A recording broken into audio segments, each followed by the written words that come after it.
মানুষ মানুষকে হত্যা, খুন, ধর্ষণ, গুম করতেছে অবলীলায়।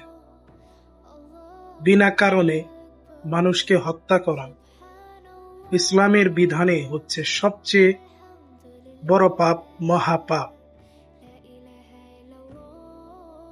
এভাবে যদি মানুষ মানুষকে হত্যা করে, ধর্ষণ করে, খুন করে, তাহলে মানুষের সভ্যতা কোথায় গিয়ে দাঁড়াবে?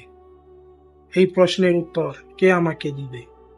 শুধু স্বার্থের কারণে একজন মানুষ মানুষকে হত্যা করতেছে, গুম করতেছে, খুন করতেছে এবং ধর্ষণ করতেছে। আল্লাহ রাব্বুল আলামিন আমাদের সকলকে এরকম ন্যাক্কারজনক কাজ থেকে বেঁচে থাকার তৌফিক দান করেন এবং যারা অপরাধী, আল্লাহ রাব্বুল আলামিন তাদের উপযুক্ত বিচার করেন। আমিন।